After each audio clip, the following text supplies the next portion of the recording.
Okay, this is part 3 of our Women's Learning Series on Tefillah, and I'm Avram Weissman, and thank you very much to the ladies. What do you call, what do we call it now? The Sisterhood, okay, the Jewish Learning Program of the Sisterhood, for inviting me to continue this series. During the last session, we talked about the Shema, and we're reviewing the Saturday morning service, the Shabbat morning service, and we talked about the Shema last time. And so we're going to focus on the Amidah this time. And first, I want to start out with an analogy. Maybe I talked about this analogy before, but imagine you're walking in the mall, right? Imagine you're walking in the mall, and a random stranger walks up to you and starts reading to you Canterbury Tales. One the tabra with the shore so to the drachta merch of pers the root. Father every vein and swish the cool. So how would that feel? Confusing, right? It would be weird, right? It would be weird because you have no relationship with that person. Now, if that person started to read you love poetry, right? Pablo Neruda or Shakespeare's love sonnets, how would that feel? Creepy, right? Creepy. Because you have no relationship. But if somebody who you knew well and you had a relationship with started to read you the Canterbury Tales, right, it might be kind of entertaining, right? I just did it. That was sort of entertaining, right? Okay, and if somebody who you love reads you a love poem, then that's going to be a beautiful experience. And so it's exactly the same words, maybe executed in exactly the same way, but the difference is in the relationship. And so when it comes to formal prayers, what's often missing in our formal prayers is not something that's found in the text, but it's what's found beyond the text, and that's in the relationship. Right, that's in the relationship. Because if we're coming to this kind of poetry, or at least a kind of liturgical poetry, coming to this, and if we're not having that relationship, if we've never spoken before, if we've never had the opportunity to kind of open our heart before to that person or to that God, then it's going to come off as if we're just walking up to somebody in the mall and reading them love poetry. And to us too, because remember that the experience of the person, the guy in the mall who's reading the love poetry, he's maybe not feeling creepy in the same way that you are, but he's also feeling uncomfortable. And he's certainly not feeling that love connection that you would have, right, if you had a relationship already. So it's important, the most important thing to prepare for prayer is to actually pray in the moments when you need to pray. In the moments when you're troubled, in the moments when you're happy, in the moments when you're struggling to make a decision, to just talk to Hashem like you would talk to a person who truly loves you and cares about you. And I would also add to talk to other people who really love and care about you. Sometimes it's difficult. One of the reasons why people have a problem praying is because they're not used to talking about personal things with people. They're not used to kind of speaking out their heart, talking about things which are really important to them. So by talking to a friend, by talking to a spouse about things which are really important, not just the electric bill and the gas bill and where else, but to really talk about important things, but then to use that skill to actually talk to God. So when you come into shul on Saturday morning, chances are you're coming late. Okay, that's the first thing. That's the first reality we have to deal with. First reality we have to do it is you're coming late, and you have a limited time to work with, right? You have a limited time to work with. Well, lucky for you, okay, we have lots of contingency plans. So there's always a plan A, but there's always a plan B, okay? So plan B, okay, so plan A, most people think plan A is you say everything. And of course, that's kind of that's the operating system of the synagogue, is we say everything. We start at the beginning and we go to the end and we make sure that we say everything. So that's kind of plan A. So there's plan A and there's plan A-1. Now, plan A.1, if you will, is that that's not necessarily the best plan, right? I'll read you what it says on page 1 of the Shulchan Aruch. So this is the Code of Jewish Law, page 1. Tov me'at tachnonim b'kavana b'harbot below kavana. So that is better a few prayers with concentration than a lot without concentration.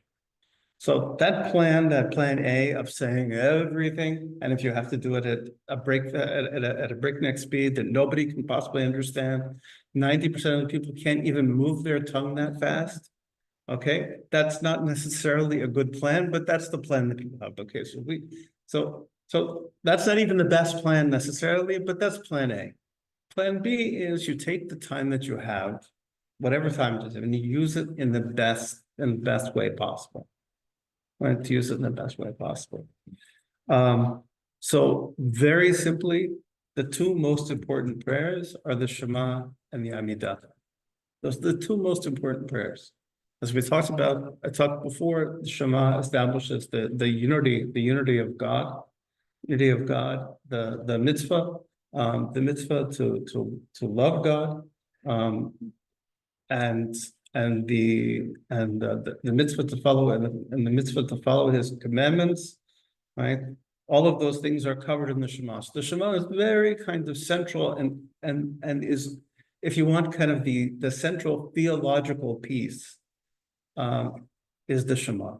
So that we talked about last time. And the second is the Amidah, is the standing prayer. And in fact, if you look in the Talmud, whenever it says the word tefillah, prayer, it means specifically the Amidah, the standing prayer. And the evolution, I wish your husband was here, he likes this topic. The evolution of this is quite complicated.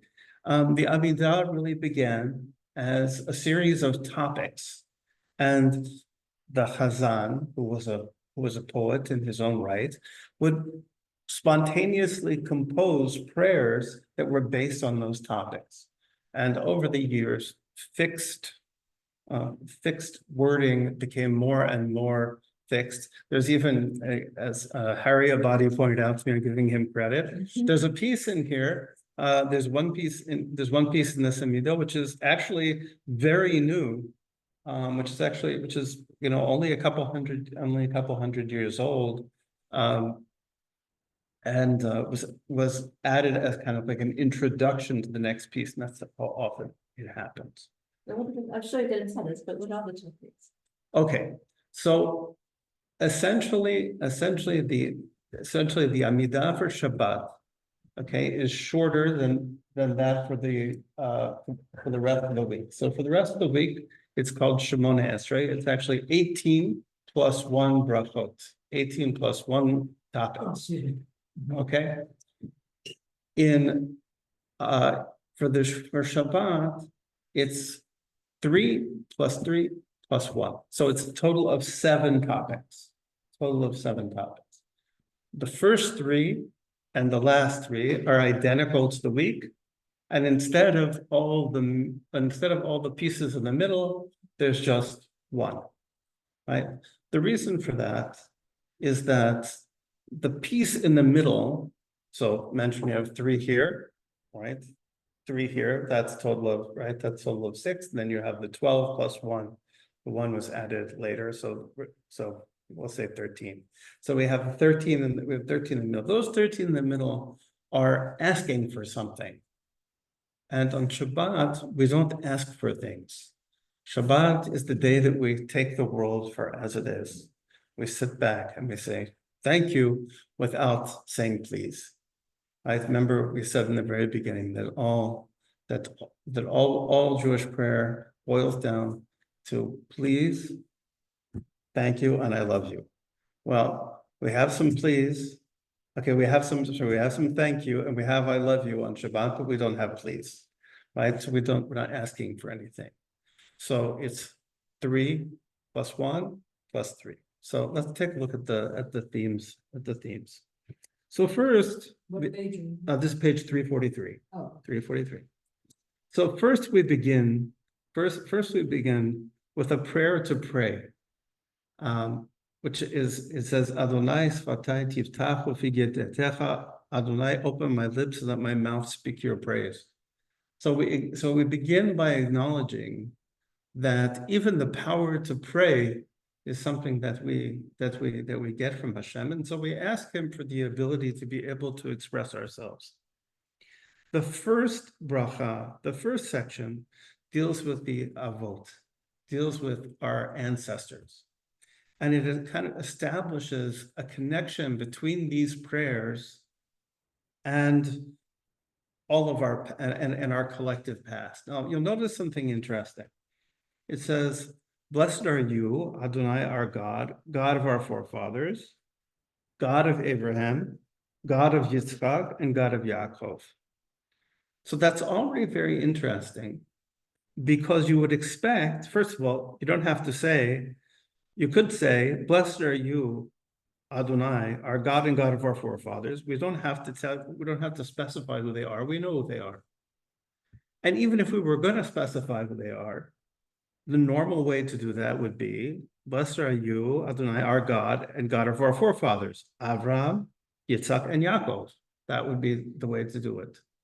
But it doesn't say that. It says God of Avram, God of Yitzchak, and God of Yaakov. So why is that? Where does it say that? Page 343. Oh my gosh. I think you're on the wrong page. There you go. There you go. Okay, right on the top there. Right on the top there. 343. So why does it say that? So the commentators explain that each of the avot had a different kind of relationship with God. Each one had their own God, so to speak, in the sense that they had a different kind of relationship with God.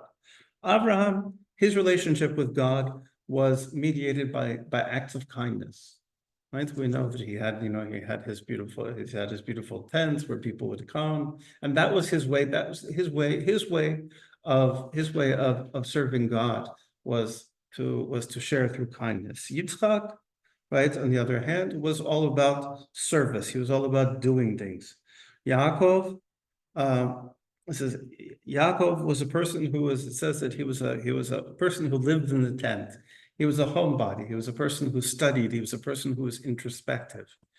So this is kind of an invitation to us to say, okay, here we are. We're praying and we're connecting to Abraham. We're connecting to Yitzchak and Yaakov, to our ancestors, but we're also acknowledging that we have our own way of dealing with God. That each person has their own way of dealing with God.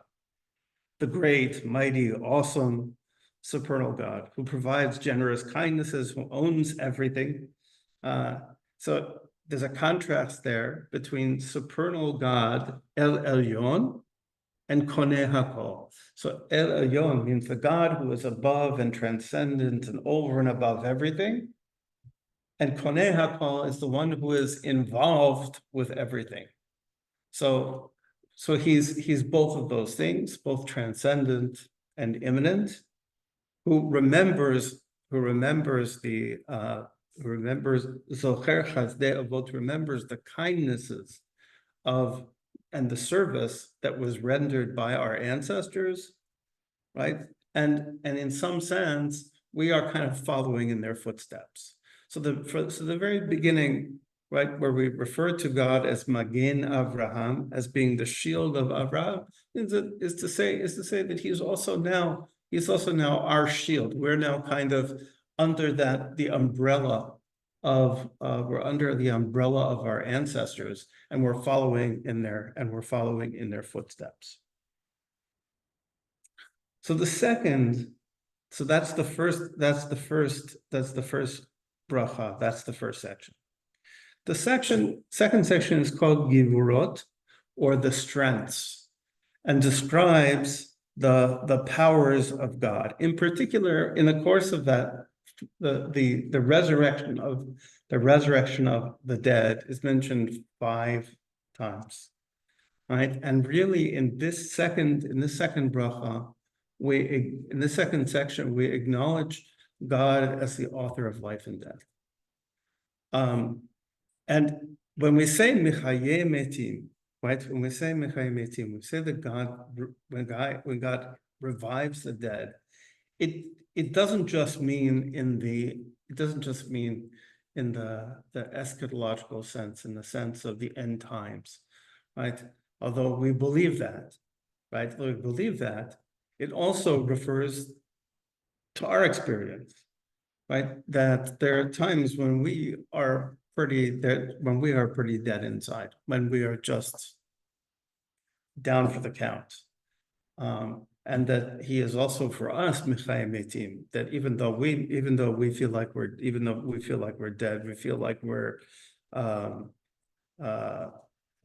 we can't make it anymore. He's the one who raises the dead. And in addition, here it says that he's somech noflim, that he lifts up those who have fallen, Rafeh Cholim, he's the healer of the sick, Matir Asurim, that he frees those people who are bound, Makayem Oratel Shnei Afar, and he raises the faith of those people who are laying in the dust.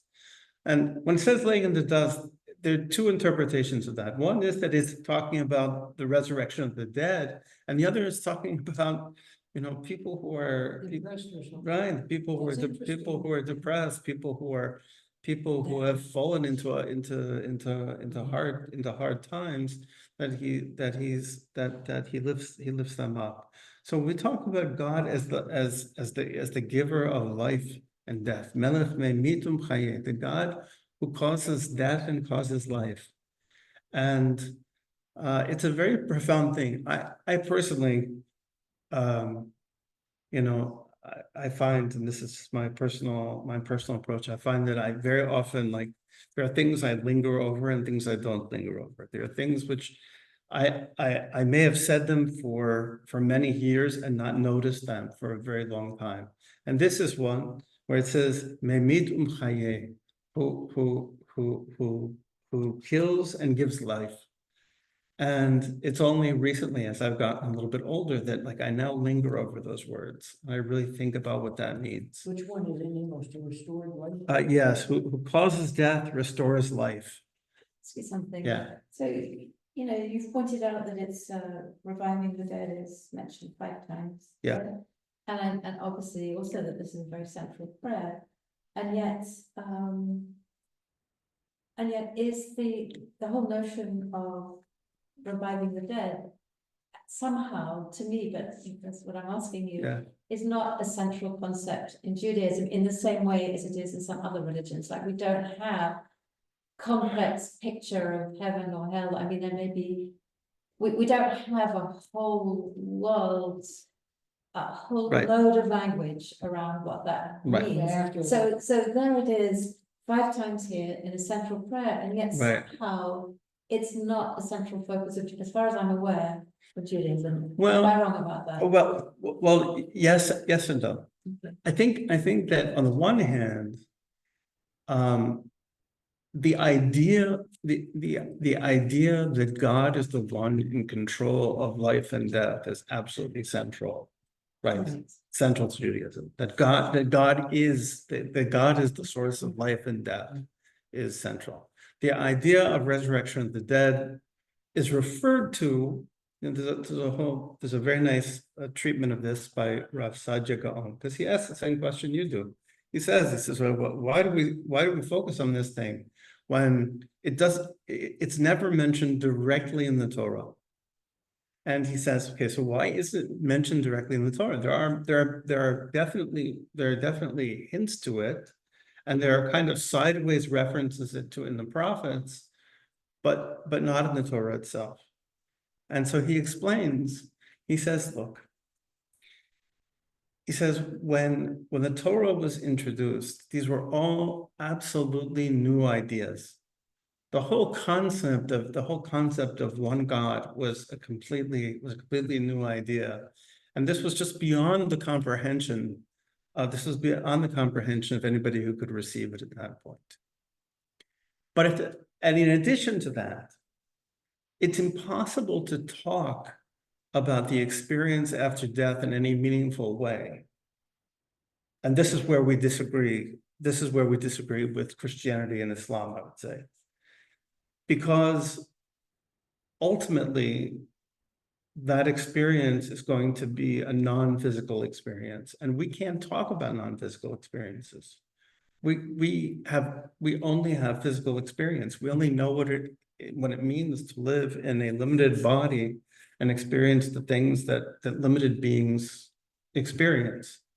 So if I were going to talk about heaven and hell, it would have to be through the language of metaphor, right? It would have to be the language of metaphor. And the problem with metaphors, they work in some sense and they don't work in others, right? They teach you a truth, right? But you run the risk of thinking that if you want to describe heaven, we call heaven Gan Eden, okay, a garden, right?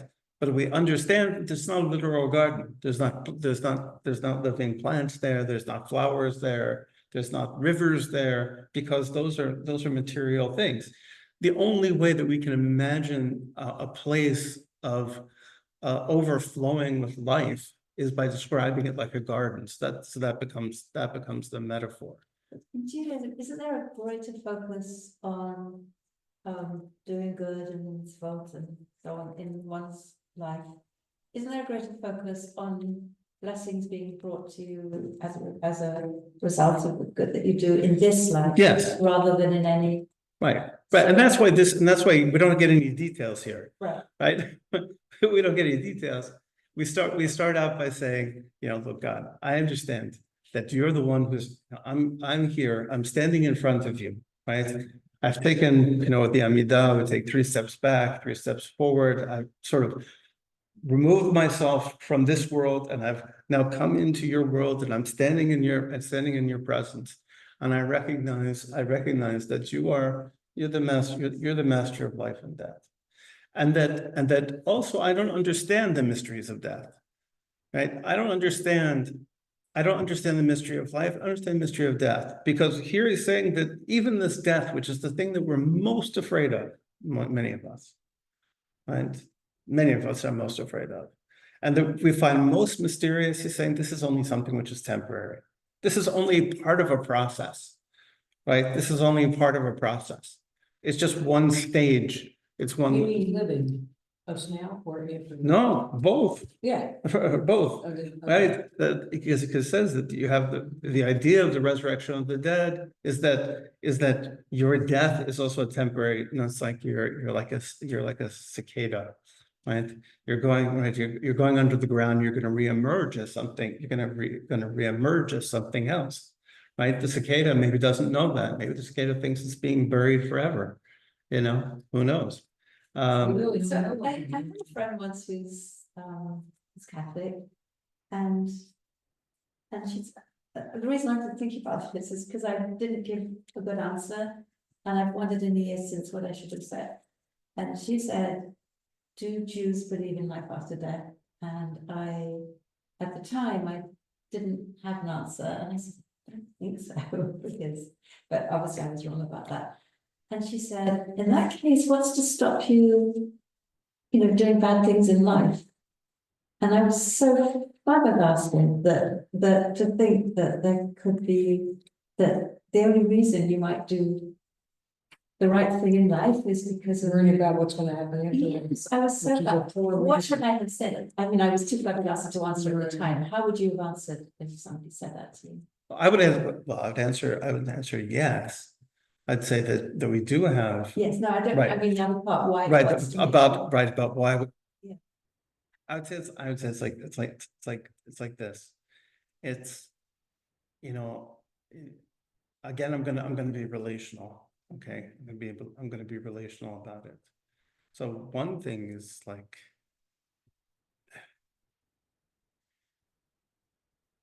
first of all, Who would help you? go ahead.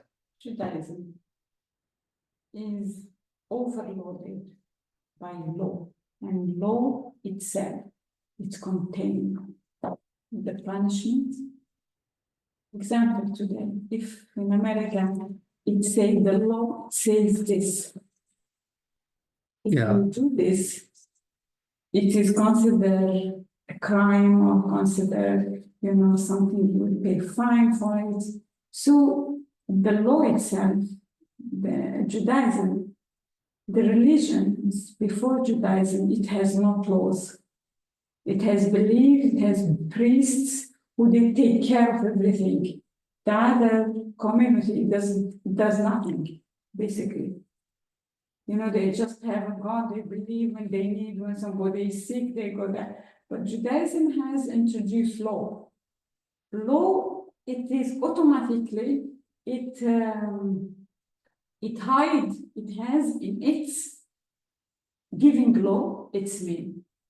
Following it, if not, you are punished. Right, but that's The still, punishment can be. right, but that's still reward and punishment. But her question is, her question is, is it really true? Is it really true that a person, do we really want to live in a world where, do we want to really live in a world where people are only doing good for each other because of reward and punishment? What about the afterlife? I just saw, Martin Buber tells a story. Martin Buber tells a story that, a guy asks his Rebbe, he says, why were atheists created?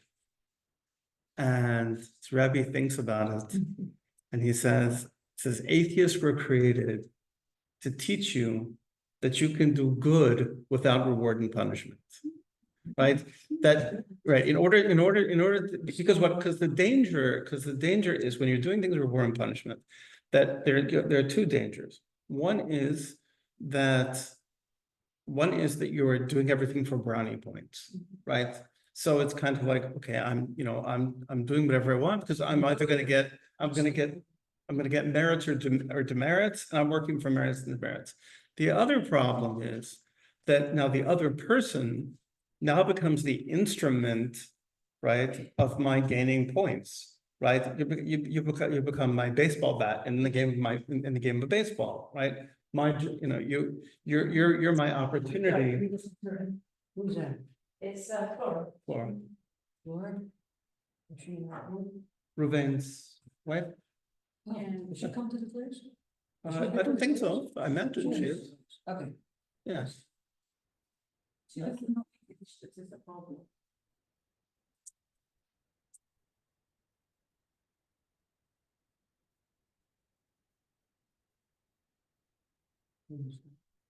No, we're still going. Come on in. Shalom. Okay.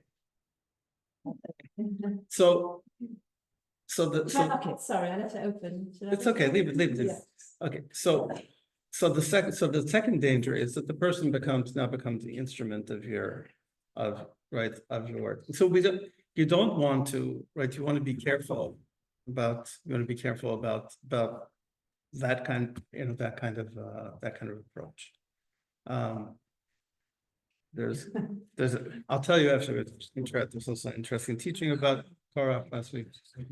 For me, like, I've always thought it was just the dead. The body ceases with Hashem's resurrection.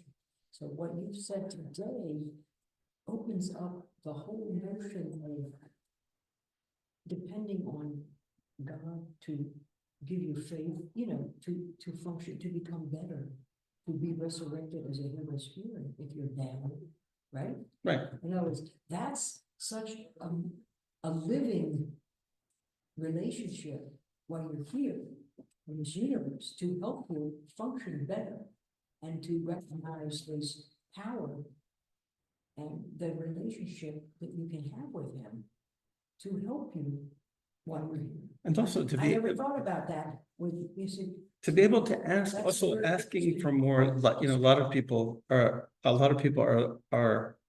surviving, but they're not living. Right? It says, you know, when we talked about, you know, when it says about Sarah, right? When it talks about the death of Sarah, right? The beginning of that parsha is called Chaye Sarah, the lives of Sarah. I think it's talking about her death. Why is it talking about her life? Because really, because really they're all part of the same process. And it doesn't say the days of, right? It doesn't talk about the days of, because you could have a lot of days and no life. You know, we see this with elderly people sometimes, right? You know, they've got plenty of days, but they've got no life in them. Right. You know, and so we pray that not only are we going to have a lot of days, but that we're going to have a lot of life, but also to recognize that death is also part of the process. It's not something to be afraid of, but something to embrace and to realize that it's also part of living. This is no. So we talk about, so that's the second. The third, and this is common to all the week, and these, by the way, just for your, we're on the next page 345. Okay. And These numbers, 345. no, but I mean, number 42, 44. Yes, I'm page 345, and I'm now at the very top. No, 45. yes. Okay. Okay. I'm at the very top of 345. Because this is what you would do by yourself. Okay, so the last part at the bottom of the page, that's actually done during the repetition. Right, that's done during the repetition. So we're just talking about ourselves now. Okay. So the third, and by the way, these three, so the first three and the last three brachot are the most important ones of the Shemona Esrei. So theoretically speaking, if you were doing the Shemona Esrei, if you were doing the Amidah prayer, and you were not paying attention for the first three, right? Then you would have to go back and start again, because that's like you didn't do it. So you have to pay attention. So pay attention. So the third part is God's Kedusha, right? It's called Kedusha, God's holiness. So the idea of holiness is not an easy one to understand. It means that God is wholly other from anything else that you know, right? If you were to take everything in the universe and you were to subtract it, right? If you were to subtract every single thing, close the door. Close the door. Bye. If you were to subtract everything else in the universe, anything you've ever known, anything you could ever know, right? If you would take all of that away, right? Hashem, that's the closest as what you could imagine Hashem. The only way that you can imagine is the via negativa, right? Is by subtraction, right? So he's completely different. So we say that Hashem is kadosh, means ata kadosh, that you are the holy, right? You are the holy. That's completely different. Then it says shimcha kadosh. So why would you say that somebody is that if I say you're holy and your name is holy? So whenever we talk about God's name, so this is where we talk about God's name, and you'll see this happens many, many times. We say, for example, here, Ata Kadosh v'Shimcha Kadosh. You are, right? You are holy, and your name is holy. Or we say, there'll come a time when God will be one and His name will be one. What's that? So the name is God's expression in the world. How do we know somebody? We know somebody by their name. We know somebody by their name. Their name is the name is how they express themselves in the world, how they're known in the world. So God is God is holy. God is above and beyond our experience, transcendent, and beyond our imagination. And Shimcha, and even even the way that he's expressed in this world is also holy. It's not just him in some abstract way, but the way that he expresses himself in the world, right? That's also holy, which means that the whole world is full of his kedusha, right? His holiness, and that's exactly, by the way, what we say, right? We say, if you look in the previous page towards the bottom, right? It says, Kadosh, Kadosh, Kadosh, Adonai Tzvaot, Melo Kol Haaretz Kavodo. Right? He says, Holy, holy, holy, right, is Hashem, Master of Each. The entire earth is filled with his glory. So the idea is that Kedusha, that holiness, is not just something that's like out there somewhere in some other universe, and that he's distant from us, but on the contrary, that it fills the entire world. It fills everything that we experience. And so that ends Baruch Atah Hashem El HaKadosh, right? Declaring God as the holy God. So the next section, okay, and this is now the middle section. The middle section, so this is the fourth, which is the central, is about Shabbat itself, right? And if we were during a normal weekday, this would be a series of requests, right? But since on Shabbat we don't make requests, we just talk about the holiday. We talk about Shabbat. The first part, as Mr. Abadi would tell you, was added as kind of an extra poetic piece to introduce the piece of Torah that comes after it, and it talks about Moshe rejoiced at the gift of his portion, for you called him faithful servant. You placed a crown and glory upon his head. When he stood before you on Mount Sinai, he brought down stone tablets in his hand. Written on them was the observance of Shabbat, and thus it was written in your Torah. All this is in actually a very nice kind of poetic meter, and then we go into a quote from the Torah. And this is sort of the central. The central is, and the children of Israel must observe the Shabbat to make Shabbat an eternal covenant throughout their generations, an external sign between myself and the children of Israel, that in 6 days Hashem made the heavens and earth, and on the seventh day he ceased working and he rested. This is the Torah's statement of the Shabbat, that God worked for 6 days, he rested on the seventh, and then we have a little kind of commentary on that. It says, Adonai our God did not give it to the other nations, the lands. Interesting expression, by the way. The Goyeh Haratzot, the nations of the lands. Rav Shimshon Raphael Hirsch explains that in a very beautiful way. He says, why does it say the nations of the lands? It's a strange thing. He says that what's unique about the Jewish people, and I'm not sure that it actually is unique about the Jewish people, because since the advent of Christianity and Islam, I'm not sure it actually is unique, but is the idea of a people who are defined by an idea and not by a place, right? Not by a land, but by an idea, right? That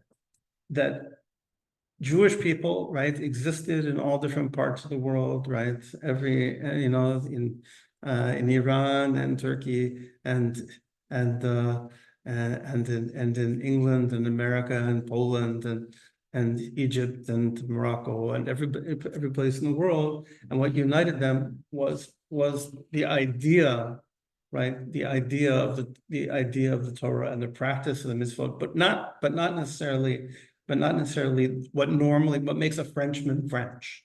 Okay, what makes a Frenchman French is being in France, right? That's what makes it. This is a very interesting concept. Right, that they're in France. And so here he says that this was not given to the Goyei Haaretz. So it wasn't given to those people, the people who are defined by geography, right? Defined by geography. Well, it's a very good question. So that's I'm not gonna get myself in trouble. But it's another case, but it's an interesting point because. Right, it's very, it's interesting point because it means that we've made a significant shift in the way that we think about ourselves, right? Now, you mean with the land as Right. as a territorial, Right, and that changes things, right? That changes the way people think about when did themselves. that change? When did that Well, I change? think that's, I think It's in there, that it's not, but. right, so that changes, I think, with Zionism, and one of the reasons why. One of the reasons why a lot of the rabbis in the 19th century were scared of Zionism, because they were afraid that it would transform us into Frenchmen like France, like Frenchmen in France, right? I don't have to be, I don't have. To live in France to be French. Right, To so live in Israel I'm to be Jewish because I live in Israel, Right. right? And it doesn't, and it wouldn't require me to engage with the Torah, it wouldn't require me to, and that has In other happened. words, just by in some living sense. there, you are. and Right, It's not good enough. Right, you are, and their sense was, no, this is about the commitment, this is about commitment to God. Torah, commitment to the mitzvot, the commandments, and We should have not. a discussion. Can you lead it? I can lead a discussion with We that. should have a discussion. How we were, The people will probably yell at me. you know? Okay, but that's There's so okay. many topics, That's okay. but I would- So it says, nor did the king bequeath it to idol worshippers. Additionally, the uncircumcised do not dwell in its serenity, for you lovingly gave it to your people Israel. Very interesting commentary I once read is say, wait a second, it says you didn't give it to the uncircumcised, right? The uncircumcised do not get to dwell in its right serenity. And this is basically, this is a way of thanking God for giving us the Shabbat, that we're unique in having the Shabbat. And it says the uncircumcised do not dwell in its serenity, and you gave it to your people Israel. It says, well, why do you have to say people Israel? Then it says the descendants of Yaakov, whom you have chosen, right? Why does it have to say all of that?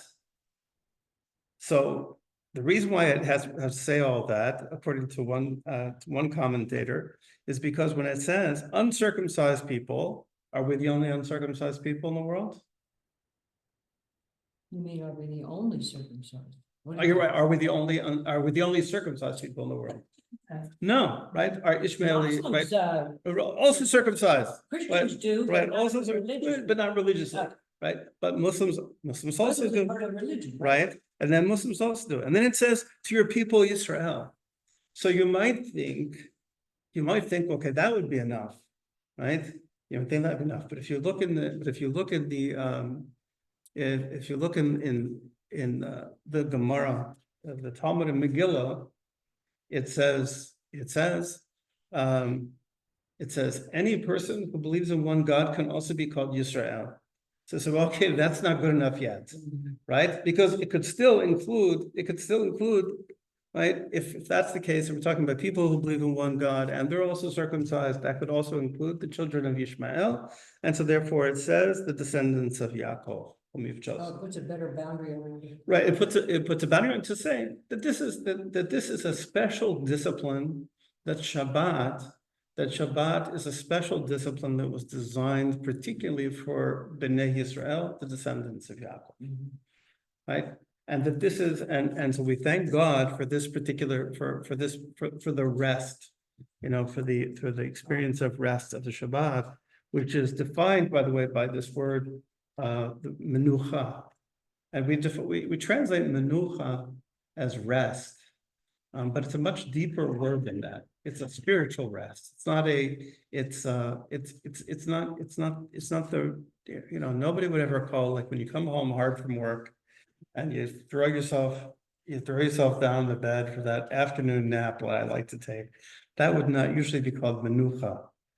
Right? Menucha involves a kind of inner serenity, right? A kind of an inner cessation that I've decided, that I've made the decision, right, not to attend to the world, right? Not to attend to all the everyday things. I'm not thinking about the bills. That's the word bills. I'm not thinking about the I'm not thinking about my schedule. I'm not thinking about anything like that. So then continues, those who observe Shabbat and proclaim it as a delight rejoice in your kingship. Right? Shabbat is supposed to be, it says, v'koreh oneg. They call it a pleasure. Shabbat is supposed to be a pleasure. And then again, we use the same word. It says, proclaim it as a delight. The nation that sanctifies the seventh day of its people will content and delighted from your goodness. The word delight is used twice, right? Shabbat is supposed to be pleasant, right? That's why we try to eat better. We try to eat nice things. We try to have nice conversations. We try to spend time with people we like. All of those things are oneg. All those things are pleasure. That's why it's important to live in a community and to reinforce that there are others around you. Yes, there's people who you. This is why people live in. Right. Can't melt, they live, this is more of a diaspora. Well, It's always been like that, in this shul, Right. but it's an issue because it makes it more delightful. Right, it's nice. It's more delightful to be in a community, to have people who you know and love. Have similar experiences on Shabbat. Yes, Yeah. but also the word oneg, by the way, is very physical also, right? Because our physical well-being has a big influence on our spiritual well-being.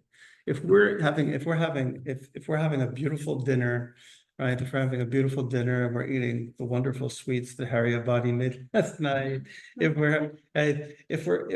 we're drinking the wonderful tea that Sammy makes, whatever, when we have that physical experience, that's also uplifting, right? There's something uplifting about things which are tasty, with things which smell good. When you smell a beautiful perfume or something like that, that's something that lifts you up.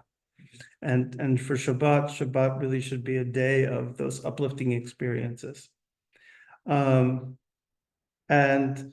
he says, and this is the day that you set aside and you favored and you declared it to be the most desirable of all days. And finally, God of our ancestors, please favor our rest, right? Accept our rest, sanctify us through your commandments, grant us portion of your Torah, satisfy us from your goodness, gladden ourselves with your salvation, purify our hearts to serve you with literally be'emet, with truth, with sincerity. We should serve you with truth. And bequeath your holy Shabbat to us with love and favor to all of Israel, sanctified your name. May rest on it, and blessed are you, Adonai, who sanctifies the Shabbat. Right? You're really thanking God for the experience of Shabbat, right? But you're also reinforcing the idea it's supposed to be a pleasure. I have to say, it probably took me a little bit of time for Shabbat to be a pleasure. I think that when I first started keeping Shabbat, it was like very difficult, right? Because you couldn't do this, you couldn't do that, you couldn't do this, you couldn't do that. And it was like I felt very restricted. And then it kind of kicked in for me as like, oh, it's not that I don't get to do something, I get not to do things. I get not to attend to those things. I get a freedom from my cell phone. I get a freedom from the computer, and I get a freedom from all my worries because I can't do anything about them. I'm not going to do anything about them. And so I get a chance just to get away from it. So that's the middle portion. The next piece is called the avodah. And this is really simply asking God to accept our service of Shabbat. This is number 5? This is number 5, right? It begins with God find favor and asking God to receive the prayers that we make on this day, to accept them and accept them. He says, Mehera bi'avat kebeb ratzon. You should receive them with love and desire. That you should receive them. That God should receive them with love.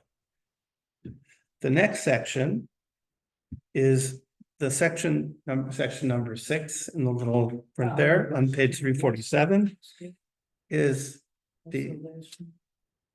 page 347, where it says Modim, okay, in Hebrew, it says blessing of thanksgiving. And this is really where we thank God. And this is, of course, done every day. A friend of mine pointed out something very interesting to me that I never thought about, but changed my whole experience of this. So he said, you're saying Modim anachnu lach. You're saying we give thanks to you. So normally, when somebody says thank you to us, right? We want to understand that they know what they're saying thank you for. Right? It's not nice to just say thank you without having any idea what you're saying thank you for. Like when little kids say thank you. The kid says thank you. Likewise, yes, likewise, right? Ditto, right? I mean, right, exactly, right? So he said, whenever you say this, okay, whenever you say these words, we give thanks to you, for you are the one who is Hashem, our God, God of our ancestors, forever and always. You're the all this. He says, when you say that word Modim, we thank you, you should have something in mind, but it's in the plural. Modim, we thank you. So you have to have in mind, you should have in mind something that you share with other people. So in my case, I tried to look around. I tried to look around the synagogue if I'm in synagogue when I'm praying. I tried to look around the synagogue for a second. I had pause and I look around and try to think what do we all have in common that's good that I can say thank you for. I said, okay, they're all a bunch of old guys managed to get up this morning and like drag themselves to the synagogue, and we have the strength and we're able to do that. Okay. Thank you for that we're able to do that, right? Or that we have such a beautiful place to stand in air conditioning, right? Really, I thank for air conditioning. I mean, and these hot days like this, I walk into here and especially because they keep it like a meat locker in there, right? It's like I walk in and it's like, oh, I'm gonna live 5 years longer because it's preserving me in there, So really to have, it shouldn't be just a theoretical thank you. We should thank, but it says all of us together. So we should have in mind something very specific that we're saying thank you for. And I'm moving fast, but I'm going to get to the very end because I don't want to take too much time. And lastly, shalom. The last bracha is all about shalom. That's on page 350. That's the seventh bracha. And really, shalom always comes at the end of all of our prayers. If you look at the end of the Kaddish, if you look at the end of the Amidah, if you look at the end of the Birkat HaMazon, shalom always comes at the end. And the reason for that is because it says in the last Mishnah of all the Mishnahs, it says that Hashem could find no vessel to hold all of his blessings but shalom, but peace. If you don't have shalom, if you don't have peace, you don't have anything, right? You could have a beautiful house, you could have a beautiful house, you have a beautiful spouse, you can have all of your health, you can have you can have all the food you need, you can have a gold Bentley, you can have a yacht, you can have anything in the world that you want. But if you have no peace, you're not able to enjoy any of it. If there's no peace, if you're in conflict all the time, whether it's your inner conflicts or your conflicts with other people, it's impossible to enjoy anything that you experience. Right? It becomes impossible. What is peace? Content? What is peace? So the word shalom in Hebrew is related to the word shalem, which means wholeness. Wholeness. It means having everything in a harmonious balance, right? Everything in a harmonious balance. And that's why you kind of imagine, right? If you don't have peace, it's like you have a vessel, right? That's got a big hole in it, right? It's got a big crack in it. And whatever is falling into it, all the blessings that God is giving you is coming out the bottom. right? So it has to be wholeness. So a kind of tranquility, a serenity, with yourself, and with other people, and so we ask God to please bless us, with that peace, because that's really the most important thing that we can ask for. That ultimately nothing else works without it. And so it's and so we always end, right? We always end our our prayer with peace. And it's interesting, we have a custom. We say, "Oh, Shalom Bimah." We look to this side, and we look to that side, and we look in front of us. And most people, right? They look right. But really, you should remember that you have a person there. There's a person there. There's a person in front of you also. So you should be also wishing peace to that person and to this person, this peace. You're wishing peace not only to yourself, you're wishing peace to the whole world. Right? That's why you go right. That's why you go left. Why you go straight. Right? It's because you're sharing the peace. You're not just keeping it for yourself, but you're sharing it with other people. Very good. Well, I'm going to turn off, but then I'm going to take